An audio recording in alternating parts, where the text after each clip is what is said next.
dari Al-Imam Al-Khatib Asy-Syarbini dalam tafsir dengan sanadnya kepada Nabi Sallallahu Alaihi Wasallam, ada satu amalan untuk malam pertama Ramadan setelah maghrib. Untuk hari ini, untuk tahun ini, tahun 2022 ini, maka kita laksanakan nanti malam ba'dal maghrib, karena bisa jadi malam ini adalah malam dari pertama bulan suci Ramadan ba'dal maghrib. Kalau tidak, maka besoknya pun ba'dal maghrib kita melaksanakan amalan ini, kita jaga-jaga 2 kali.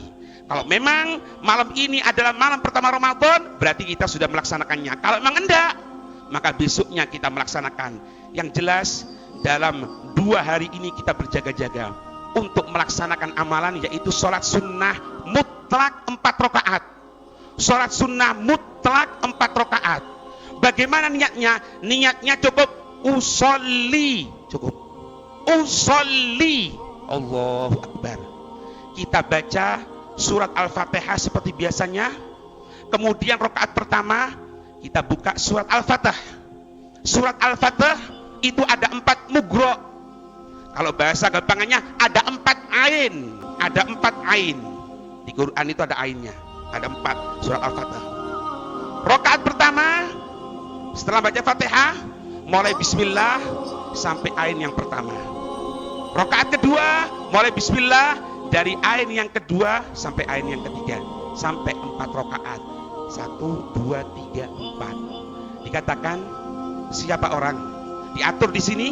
Kalau kepingin tahu, rakaat pertama antara ayat yang pertama sampai ayat yang ke-10.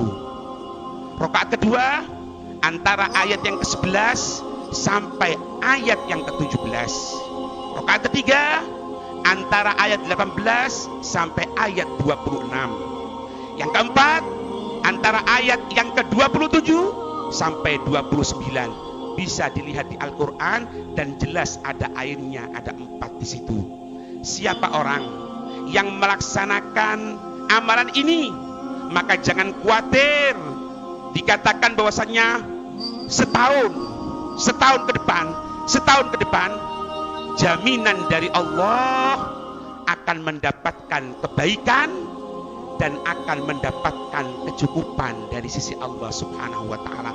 Kebaikan dan kecukupan akan diberikan oleh Allah Subhanahu wa taala, dan amalan ini, saya ulang lagi, bersanad kepada Nabi Sallallahu Alaihi Wasallam. Untuk itu laksanakan malam ini, atau kalau memang belum ada pengumuman, berarti besok malam kita melaksanakan lagi sholat tersebut ba'da maghrib dalam keadaan sendiri-sendiri dengan niat usolli.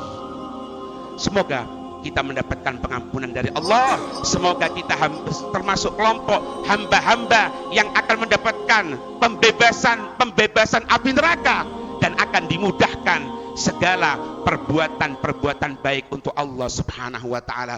Amin ya rabbal alamin.